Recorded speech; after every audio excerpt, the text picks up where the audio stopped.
တို့ကမင်းကိုအရှုံးပေးခဲ့ပါတယ်မင်းလည်းမင်းသာပန်တီးလျှောက်ခဲ့သူရေပြမပြောခဲ့ပါရဲလာနှစ်တွေ့ချညောင်းခဲ့ရပြီကွယ်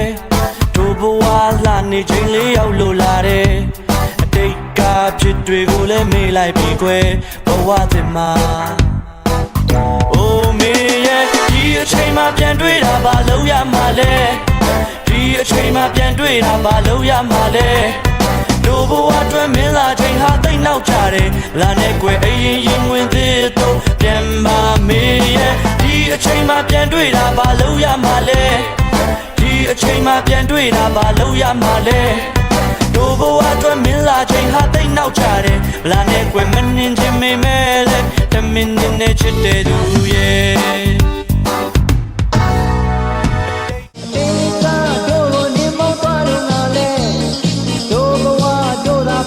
ရှောက်ခဲ့တာပဲကျန်လာနှစ်တွေချာညောင်းခဲ့ရပြီပဲ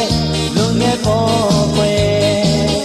အိုးမေရဲ့ဒီအချိန်မှပြန်တွေ့တာဘာလို့ရမှာလဲဒီအချိန်မှပြန်တွေ့တာဘာလို့ရမှာလဲ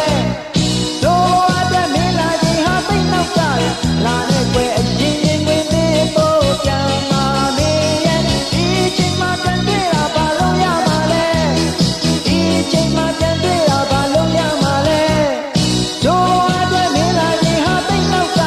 လာနဲ့ကွယ်မနေခြင်းပေမဲ့တမင်းနဲ့ချစ်တဲ့သူရဲ့ဒီချိန်မှပြန်တွေ့တာဘာလို့ရမှာလဲဒီချိန်မှပြန်တွေ့တာဘာလို့ရမှာလဲ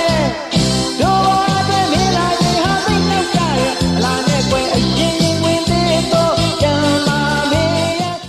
ဒီအချိန်မှပြန်တွေ့တာဘာလို့ရမှာလဲဒီအချိန်မှပြန်တွေ့တာဘာလို့ရမှာလဲတို့ဘဝအတွက်မင်းလာချိန်ဟာသိနောက်ကြတယ်လာနဲ့ကွယ်အရင်ရင်ဝင်သေးတော့ပြန်มาမေရဲ့ဒီအချိန်မှပြန်တွေ့တာဘာလို့ရမှာလဲဒီအချိန်မှပြန်တွေ့တာဘာလို့ရမှာလဲတို့ဘဝအတွက်မင်းလာချိန်ဟာသိနောက်ကြတယ်လာနဲ့ကွယ်မနှင်းချင်းမေမဲလဲတမင်းနဲ့ချစ်တဲ့သူရဲ့